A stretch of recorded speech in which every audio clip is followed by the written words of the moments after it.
Paz de Cristo, estimados pastores, obispos del distrito de Los Ángeles. En primer lugar, es una honra y un privilegio para mí poder estar nuevamente con ustedes. Creo que esta ya es como la cuarta o quinta, si no estoy equivocado, ocasión, y siempre es un gran gozo recibir vuestra invitación de parte del distrito y a través de nuestro hermano anciano Rivas, que el Señor lo bendiga también. Y hago recíprocas las palabras del obispo Velasco en cuanto a la amistad y a la bendición que significa para nosotros él y su familia. Que Dios lo bendiga ricamente, hermano obispo. Dios bendiga vuestro distrito, la mesa directiva del mismo, cada líder, cada congregación. El Señor damos toda la gloria, hermanos, por lo que Él nos permite en este día. Quiero, ajustado al tema que se me indicó, pero antes de leer la palabra, entregarles los saludos de mi esposa, de mis hijos, de los hermanos en Portugal, y agradecer también sus oraciones constantes, diarias, que sé que hacen por nosotros y por todo el campo misionero. Dijera el ex presidente obispo Daniel Sánchez, no podríamos caminar sin esas oraciones. Gracias, hermanos, Dios los bendiga. Quiero invitarles a que juntos leamos la lectura asignada en segunda a Timoteo, el capítulo 1, del verso 1 al 5, donde está la salutación del apóstol Pablo para su hijo espiritual Timoteo. Segunda a Timoteo 1 dice, leo en el nombre de Jesucristo, Pablo, apóstol de Jesucristo por la voluntad de Dios, según la promesa de la vida que es en Cristo Jesús, a Timoteo, amado hijo, gracia, misericordia y paz de Dios Padre y de Jesucristo nuestro Señor. Doy gracias a Dios, al cual sirvo desde mis mayores con limpia conciencia, de que sin cesar me acuerdo de ti en mis oraciones noche y día, deseando verte, al acordarme de tus lágrimas para llenarme de gozo, trayendo a la memoria la fe no fingida que hay en ti, la cual habitó primero en tu abuela Loida y en tu madre Eunice, y estoy seguro que en ti también. Amén a la palabra, y muchas gracias al Señor por ella. Hermanos, quisiera en esta mañana para ustedes y ya tarde para nosotros, hablarles por algunos minutos de mentoría.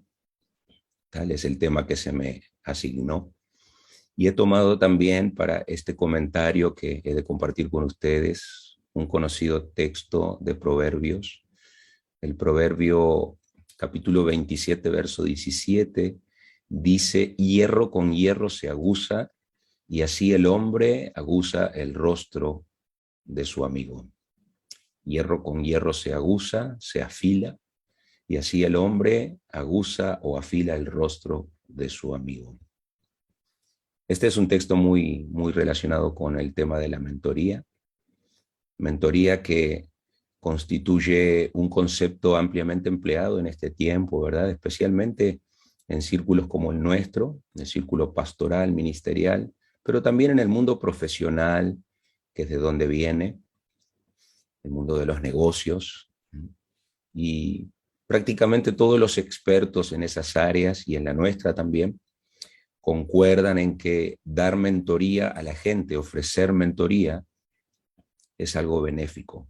Y muy benéfico cuando se trata de gente joven, cuando se trata de gente, por así decirlo, permeable, ¿verdad? Que absorbe con mayor gusto, con mayor entusiasmo, lo que nosotros les podemos aportar.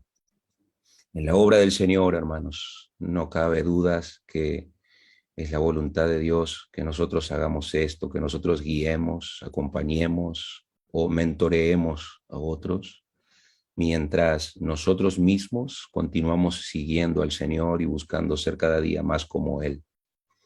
Y a esta suma yo le llamo más bien una sumatoria de elementos. Hay una multiplicación exponencial que se da aquí en cuanto al crecimiento personal y también de la obra del Señor. Porque no podemos dejar, como dijo el Señor, de dejar de hacer aquello por estar haciendo esto. mantener el balance de desarrollo personal mientras acompañamos a otros en el suyo, ¿verdad? Y eso asegurará definitivamente una mentoría exitosa para cada uno de nosotros. Como ya vimos una vez más, la palabra nos dice que hierro con hierro se aguza y el hombre aguza su rostro con el de su amigo. En otras palabras, estimado hermano pastor, estimado hermano obispo, en este caso yo como misionero también, somos llamados a ayudar a otros a crecer. Ese es nuestro llamado, a apoyar a otros en su desarrollo. Así como otros nos ayudaron a nosotros, ¿verdad? En otro tiempo, o tal vez aún nos están ayudando a crecer. Aquí en esta reunión hay ejemplos muy buenos de mentores que han ayudado y todavía ayudan a otros en su desarrollo ministerial, eclesiástico, espiritual sobre todo. En Filipenses 2:4, otra vez la pluma del apóstol Pablo, se nos dice que debemos hacer lo siguiente: velar. Esta es una palabra bien interesante, ¿verdad? Habla de estar despiertos, habla de perder horas de descanso en ocasiones. Velar, no solo por nuestros propios intereses, sino también por los intereses de los demás. Y ese es todo un desafío para nosotros, especialmente en este tiempo de, yo le llamaría individualismo crónico, que se ha esparcido por toda la sociedad, incluyendo la iglesia, que hace parte de ella. Un individualismo, un egoísmo agudo que se vive en todos los estamentos, en todos los niveles. Es difícil encontrar gente, aún dentro del ministerio, dispuesta a velar por los intereses de otros antes que por los suyos propios.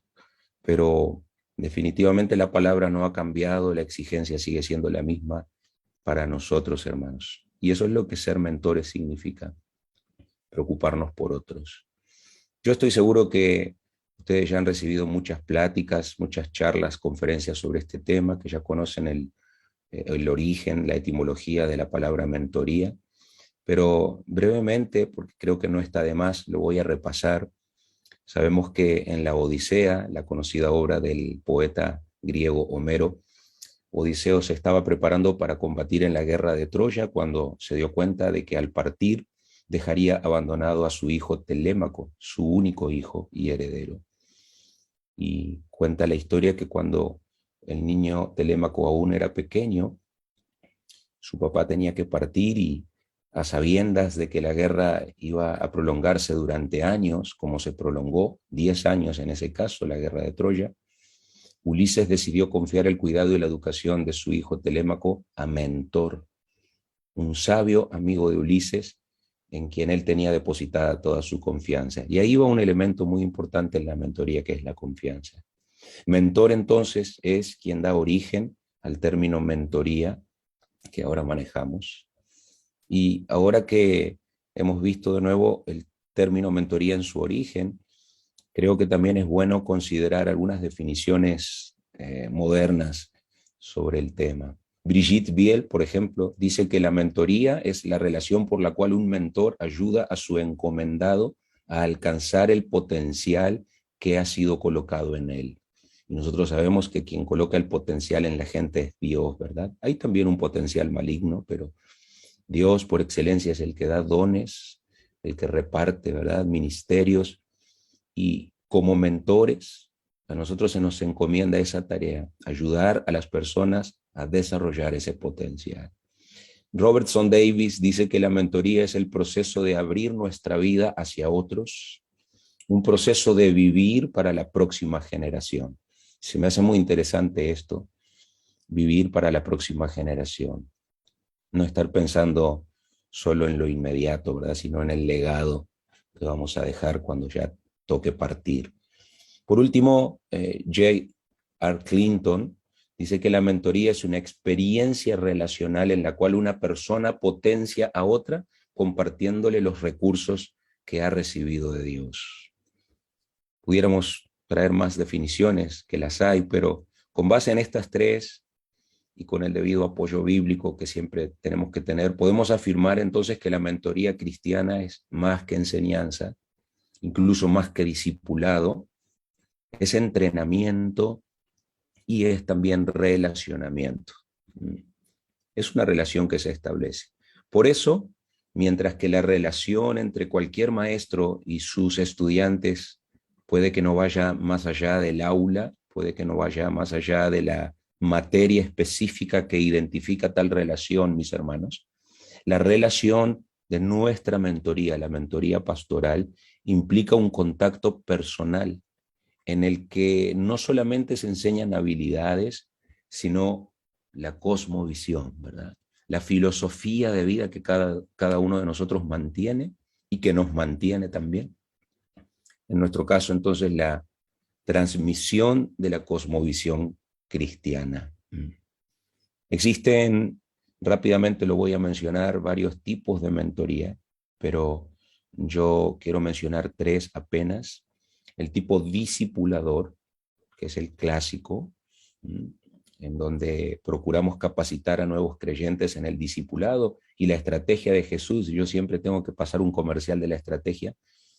Ha recuperado en buena medida, ¿verdad?, este asunto, en donde enseñamos a la gente a seguir a Cristo, no a nosotros, a Cristo, de acuerdo con la palabra de Dios. Una tarea que definitivamente demanda de nosotros los discipuladores entrega, tiempo, amor, interés genuino en el bienestar del discípulo, ¿ah? Un constante seguimiento. No se acaba el seguimiento en el examen, en la tarea, en la hora de clase. Ahora que usamos el Zoom, no se acaba cuando salimos de la reunión. No. El discipulado, el mentor que discipula, mantiene un contacto personal frecuente, establece otro tipo de reuniones en la semana, reuniones de oración con sus discípulos, ¿ah? Les comparte material extra, le invita, ¿verdad?, a una salida social, etc. Algo como el estilo de vida que se nos enseñó cuando se implementó la estrategia de Jesús. Tenemos también el mentor que es guía espiritual, un tipo de mentoría en el que se destaca el fomentar la responsabilidad del aconsejado, en el que se le proporciona dirección adecuada y se le ayuda a desarrollar una percepción correcta de sus propios asuntos personales. A veces la gente tiene una percepción equivocada de sus prioridades, de sus responsabilidades, de sus obligaciones, por ejemplo, en el ámbito familiar, en el ámbito laboral. Y el guía espiritual trae nueva luz en todos estos escenarios para que la persona se dirija, se desenvuelva apropiadamente. El mentor que es guía espiritual va a ayudar a su seguidor a desarrollar un compromiso serio con las cosas de Dios. Le va a orientar en decisiones cotidianas, incluso decisiones que tienen que ver no solo con la espiritualidad, que es lo más importante, sino también con la madurez en el más amplio sentido de la palabra. Y por último tenemos, de los que yo he seleccionado para ustedes, el mentor coach, que es el más famoso hoy día, ¿verdad? El que transmite motivación, el que fomenta ese conocimiento práctico. De esto se han llenado las redes sociales, ¿verdad? Ahora mucha gente es coach, hace coaching, ¿ah? Ayuda a otros a desarrollar habilidades. No estoy diciendo que eso sea malo, pero pudiéramos decir de los tres tipos el menos espiritual. Pero es bueno para nosotros también entender algo de esto, porque a veces los pastores, en una sana autocrítica lo digo, tendemos a ser muy teológicos y a veces nos ponemos hasta escatológicos, ¿verdad? Y la gente quiere el ahora, ¿verdad? Quiere entender cómo hacer ciertas cosas y nosotros no les estamos dando el apropiado cómo, ¿verdad?, hacerlo. Entonces, el coach hace su tarea cuando le permite a la persona entender cómo enfrentar desafíos diarios, cómo cumplir con sus tareas. Y cuando hablamos de coaching espiritual, hablamos de un proceso en el que las personas reciben herramientas que les permiten desarrollar el potencial espiritual que Dios ha puesto en ellas, para crecer espiritualmente, para crecer como personas y para contribuir a la expansión del reino de Dios. Bueno, yo personalmente, hermanos, creo que debemos ser un poco de los tres. ¿Ah? Algunos se van a inclinar más por ser guías espirituales, por su ministerio, ministerios proféticos, ministerios evangelísticos. Los que tenemos más ministerio de maestros, nos vamos a inclinar más por el modelo discipulador, y aquellos que son más sanguíneos, que son más como motivadores, se van a inclinar por el coaching.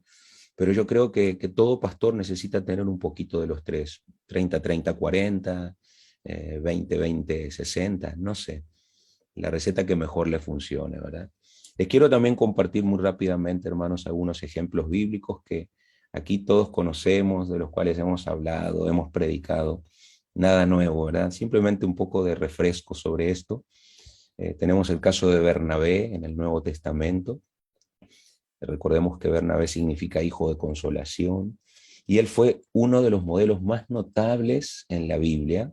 Es uno de los modelos bíblicos más notables de persona que acompaña a otras en su crecimiento, con su apoyo, con su dedicación. Ahí tienen ustedes los capítulos 9 y 11 de Hechos. En el 10 quedó interpolado aquello de Pedro y Cornelio, pero en el 9 y en el 11 Bernabé es el protagonista.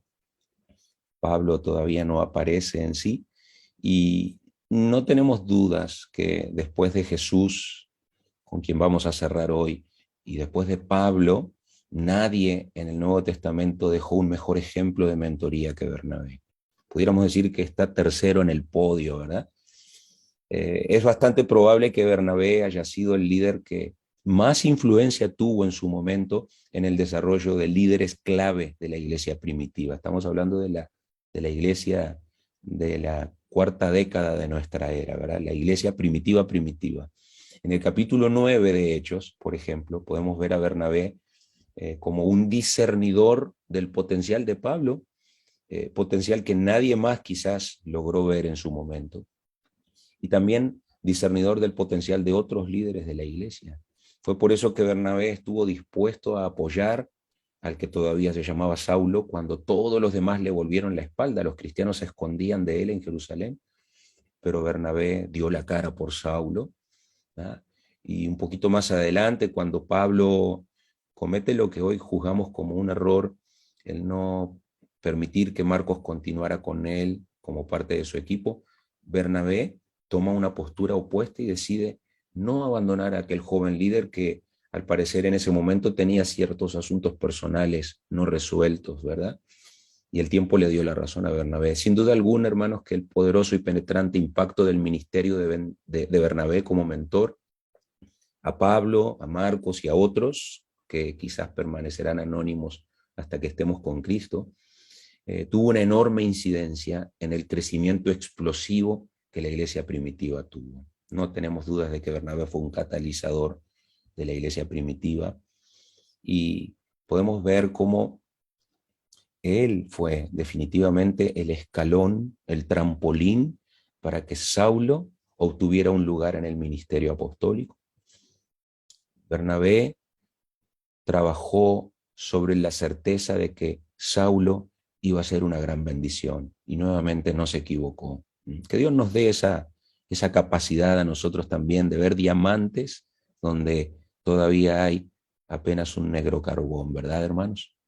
Y cuando la nueva obra misionera despega, por así decirlo, cuando la iglesia escapa de aquel binomio de Jerusalén y Antioquía y se expande rápidamente, primero por Asia, después por Europa, podemos ver en Hechos 13, yendo un poco más adelante en el tiempo, tal vez como una década después, que la forma de operar del equipo apostólico había cambiado significativamente, y como lo dice Lucas, que al principio se refería siempre a la pareja Bernabé y Saulo, ahora Lucas nos habla de Pablo y Bernabé. Y este es un aspecto muy importante de la mentoría también, porque podemos ver que Bernabé da un paso atrás en el equipo, seguramente porque reconoció la obra de Dios en la vida de Pablo, el enorme crecimiento de Pablo y ese llamado al apostolado, que por cierto Bernabé nunca tuvo. Bernabé no fue un apóstol, Pablo sí. Lo que le permitió a Pablo tomar el liderazgo del movimiento apostólico, pero porque Bernabé dio un paso al costado y le dejó el espacio. Y eso es algo muy importante, hermanos.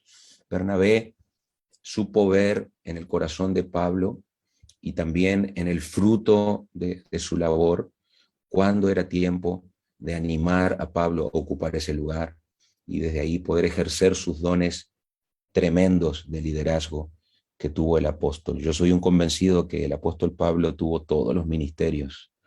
Fue maestro, fue pastor, evangelista, misionero, aunque misionero no se menciona ahí en Efesios, ¿verdad? Pero se menciona apóstol y se menciona profeta. ¿Ah? Estoy seguro de que Pablo también tuvo, si no todos los dones del Espíritu Santo, la enorme mayoría. Estoy seguro de que tuvo por lo menos los 9 dones espirituales. Hay un dicho, volviendo a Bernabé, que se aplica muy bien a su ministerio como mentor y a la manera en que él trabajó con Pablo. Y dice que un gran líder no es el que está en el centro de la atención, sino el que dirige los aplausos. Y de esto seguramente Pablo aprendió también, porque varios años después, en su epístola a los Corintios, él expresaría aquello que se ha hecho cántico entre nosotros, ¿verdad? Esto del valor de la mentoría y del trabajo en equipo, diciendo, yo planté, Apolos regó, pero el crecimiento lo ha dado Dios. Así que ni el que planta es algo, o sea, ni el que mentorea es algo, ni el que riega, el que disipula, sino Dios que da el crecimiento. Así que Pablo y nosotros hoy también damos al Señor toda la gloria, ¿verdad? Por lo que sucede en su iglesia, por lo que Él hace, porque es Él el que lo hace. De Él es el que viene el crecimiento, Él es el que produce el avivamiento. Que el Señor nos ayude a recordarlo, hermanos. Y recordando esto, esforzarnos por trabajar más juntos, más unidos, para fomentar, para promover, para estimular el crecimiento de su obra. Esa es nuestra labor, hermanos. También está el ejemplo antiguo testamentario de Jetro. De este no hablaré demasiado porque ya se ha dicho mucho en la Asamblea Apostólica en los últimos años. Hasta hay una estrategia de Jetro que se enseña, ¿verdad?, dentro de la estrategia de Jesús. Pero sí hay que recordar que el ejemplo de Jetro nos habla mucho de mentoría, a pesar de estar en el Antiguo Testamento. Es un ejemplo clásico, ¿verdad? Y aquel episodio de Jetro y Moisés en el desierto es más clásico todavía. Es un clásico dentro de los clásicos, ¿verdad? Jetro, que en hebreo es Reuel y que significa amigo de Dios, aparece en Éxodo 18 contribuyendo de una manera vital, de una manera significativa al liderazgo de su yerno Moisés. Y él ejerce, especialmente en este capítulo, como mentor y como entrenador de Moisés. Usted lo puede repasar después si quiere, pero es conocida la historia, ¿verdad? En el verso 7, Jetro va a encontrarse con Moisés. Yo siempre digo que los vagones no van hasta donde está la locomotora tiene que ir hasta donde están los vagones. Eso es lo que hace un mentor. Ahí mismo vemos también que Moisés recibe a Jetro, quien le dedica tiempo para escucharlo, para saber cómo se encuentra. Moisés se pasa todo un día hablándole y contándole de los altibajos del viaje hasta ese momento. Dice el verso 9 que Jetro se alegró con Moisés al escuchar de las señales que Dios había hecho, de las plagas que envió contra Faraón, etcétera, etcétera, etcétera. En el versículo 12 vemos a Jetro ofreciendo sacrificios a Jehová junto con Moisés. Ahí mismo también, naturalmente, comen juntos. En el verso 14 vemos que ahora Jetro se dedica, no sabemos por cuántos días, pero algún día, por lo menos, a observar el trabajo de Moisés, hasta que toma la iniciativa en el verso 14 y comienza a hacer preguntas incómodas a Moisés. Y eso es lo que un mentor hace, las preguntas que otros no se atreven a hacer. En el verso 17, Jetro le hace ver a Moisés que no estaba haciendo bien su trabajo. Y de ahí en adelante viene la sección de los consejos sabios, que no voy a desarrollar. Pero en este breve análisis, mis hermanos pastores y obispos, queda demostrado que Jetro es también un excelente referente como mentor, especialmente el mentor coach, entrenador, a pesar de pertenecer a una época tan remota de la historia bíblica. ¿Por qué? Porque Jetro logró divisar, una vez más, como Bernabé en su tiempo, lo que Dios iba a hacer mediante la vida de Moisés. Él vio ese diamante, ¿verdad? Él vio ese potencial. Y en el momento exacto, no antes, no demasiado tarde, Jetro hizo uso de sabiduría para ayudar a Moisés a desarrollar un plan mejor que el que hasta ahora tenía, un plan que le permitiría dirigir debidamente al pueblo de Dios y llevarlo a la meta trazada, llevarlo a la tierra prometida, aunque el mismo Moisés no entraría después, tristemente, pero lo llevó hasta la ribera del río Jordán, gloria a Dios. Sin duda, Jetro fue todo un amigo de Dios, honrando el significado de su nombre, y sí, fue también un buen amigo del líder de Dios. Y esa es otra clave del mentor. Nosotros debemos esforzarnos en desarrollar relaciones de amistad, hermanos, que sin duda alguna son un vehículo muy importante para todo este proceso de mentoría que nos ocupa y que la obra del Señor requiere. Bien, en estos 5 minutos que me quedan, quiero rápidamente recordar a todos, recordarme a mí también, que no obstante, el mentor más grande de la historia todavía no ha sido mencionado aquí, y es Jesucristo. En Mateo 5:1 encontramos a nuestro Señor Jesucristo mirando hacia la multitud, allá en el monte donde predicó su primer sermón.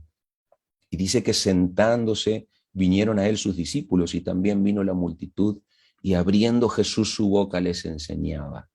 En otras palabras, Jesús asumió su tarea allí al comienzo mismo de su ministerio terrenal como mentor de la gente, como agente transformador de vidas de cientos y de miles de personas, que 2000 años después todavía damos testimonio del tremendo éxito que Jesús tuvo en esta área, ¿verdad? Y en muchas otras.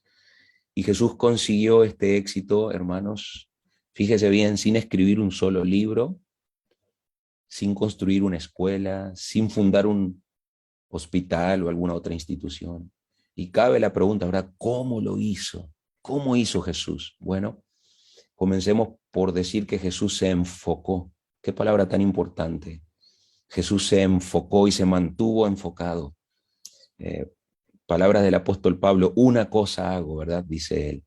Bueno, Jesús así hizo también. Se dedicó a una cosa, porque él sabía que tenía poco tiempo. Él sabía que nada más eran 3 años y monedas, ¿ah? Y que en ese breve tiempo él tenía que esforzarse por traspasar lo más posible su legado a un reducido grupo de personas, para que cada una de ellas, por su parte, hiciera lo mismo con otras personas. La cadena del discipulado, el ciclo virtuoso de la mentoría. Pues bien, si nosotros, como Jesús, estamos interesados en ser mentores de otros, para otros, necesitamos ante todo aprender este método, el método ideal de mentor que Jesús nos deja.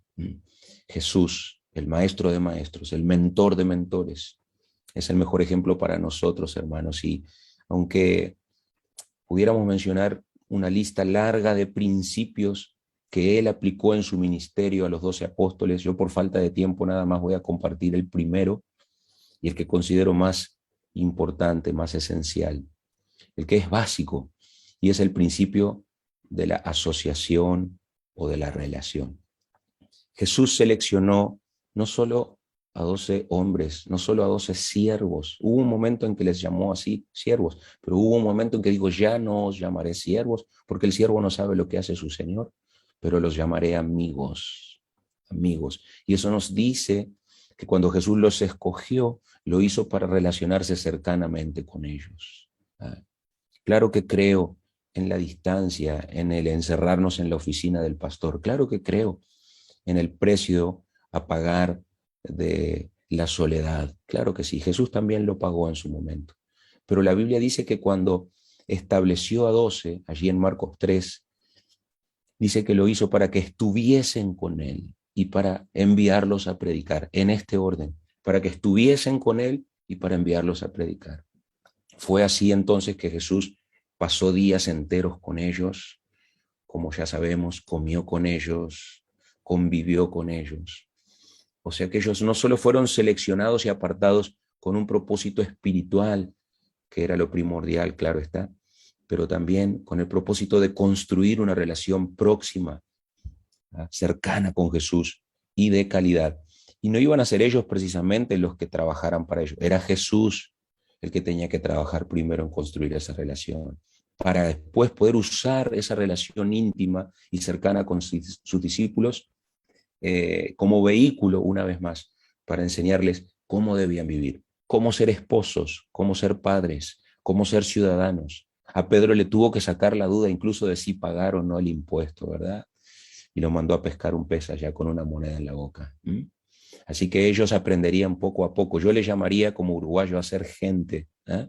Con Jesús, porque probablemente muchos de ellos ni sabían cómo serlo. De hecho, hermanos, Simón el Celote era un guerrillero, era un sicario antes de conocer a Jesús. Si tendría cosas que aprender de Jesús, ¿verdad? Y eso solo se puede lograr, hermanos, en una convivencia, en una suerte de contagio, si me permiten el aforismo, pero de cosas buenas. ¿Ah?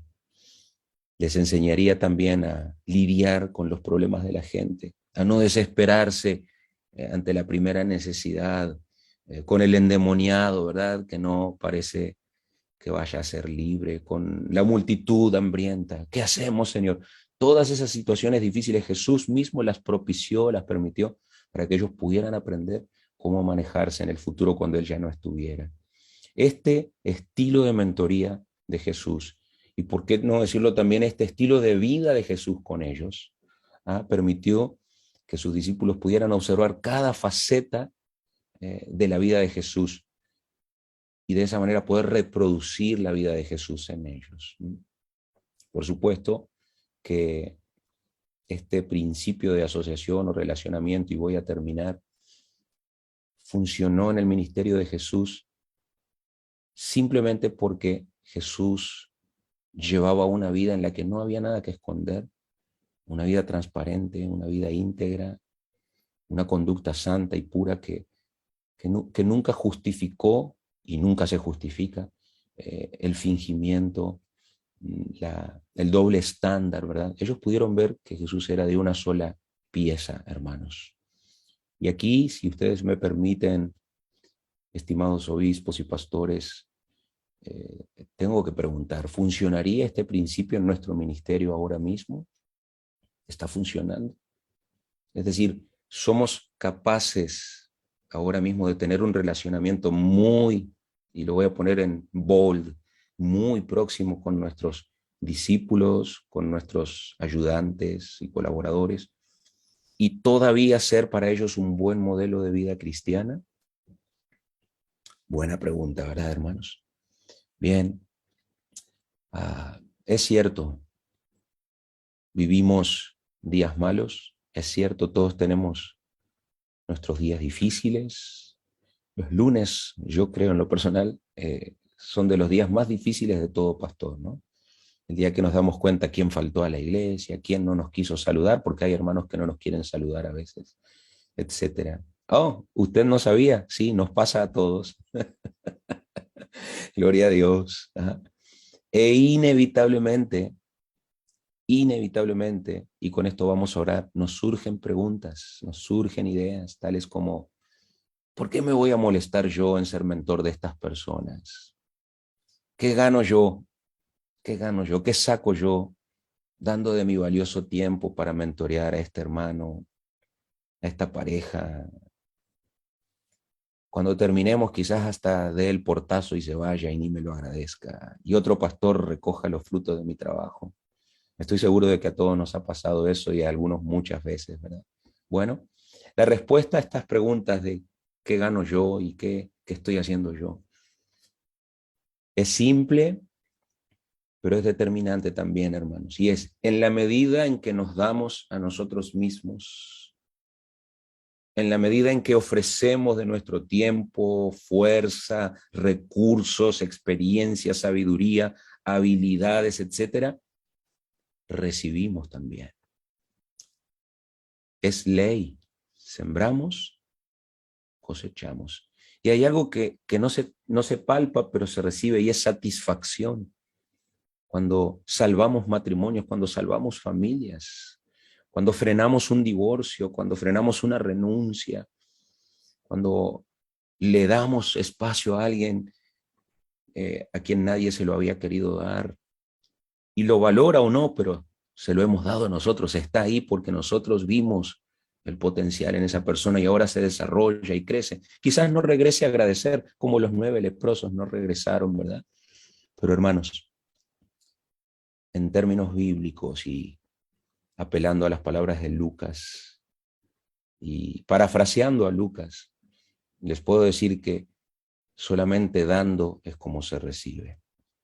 Dijo Andrew Murray, el famoso maestro sudafricano de la Biblia, el mundo pregunta ¿qué posee ese hombre? Cristo pregunta ¿cómo usa lo que posee? Y es la pregunta para nosotros, ¿cómo estamos usando lo que poseemos ahora mismo? ¿Cómo está usando usted lo que Dios le ha dado? ¿Cuánto de lo que usted posee lo está usando para mentorear, para ayudar a otros a crecer y desarrollarse? Que el Señor nos dé un corazón generoso en ese aspecto, hermano, y en todo aspecto. Que podamos ser liberales, como los hermanos de Filipos, no liberales en el término de hoy, generosos como mentores de otras personas. Que podamos ser ministros dispuestos a invertir abundantes recursos en otras vidas, hermanos, para la gloria y la honra de nuestro Señor Jesucristo.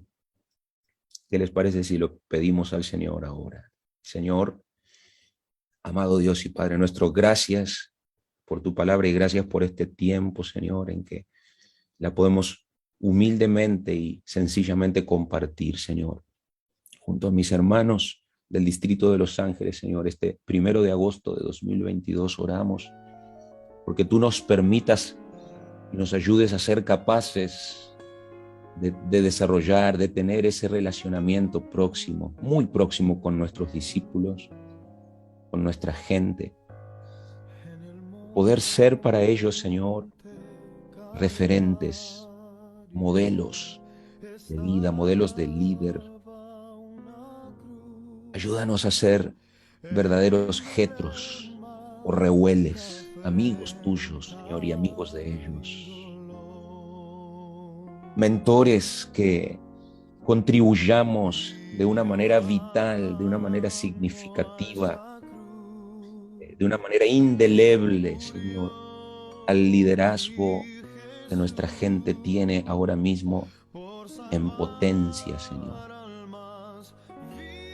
Ayúdanos con tu gracia, Señor, para ser los Bernabés de esta última hora de la iglesia, así como lo hubo uno en la hora primigenia de la iglesia, Señor. En este tiempo podamos ser como pastores, obispos, ancianos, verdaderos hijos de consolación para nuestra gente, Señor. Modelos notables, pudiéramos también añadir irreprensibles para nuestra gente como mentores, como discipuladores, como guías espirituales, como inspiración para ellos, Señor. Aleluya. Sí, Señor, que les podamos inspirar, aún sin hablar, Señor, con el solo ejemplo, con el solo testimonio de nuestra vida, Señor. Una vez más, Señor, y en tu glorioso nombre te pedimos un corazón generoso en lo tocante a la mentoría. Que podamos ser generosos como mentores de otras personas, estar dispuestos cada día, Señor, no importa si son días de victorias o son días de derrotas como los que también nos toca pasar a menudo, pero continuar estando dispuestos a invertir, Señor, en otras vidas y a hacerlo abundantemente, Señor. Que no nos cansemos de sembrar en ellos. Que no desfallezcan nuestras manos, Señor, sabiendo que queda poco tiempo para el recogimiento, para el levantamiento de la iglesia, para el tiempo de la cosecha, Señor. Ayúdanos, oh Dios, te lo pedimos en el glorioso nombre de Jesucristo, a quien damos toda la gloria y toda la honra por lo que ha hecho, por lo que está haciendo y por lo que hará en nosotros y a través de nosotros, en el nombre de Jesús. Amén y amén. Gracias. Gracias a ustedes también, hermanos. Obispo Felipe Velasco, Dios lo bendiga grandemente. Gracias por la oportunidad. He de compartirle las notas por si desea hacer también lo mismo con vuestros pastores. Dios los bendiga.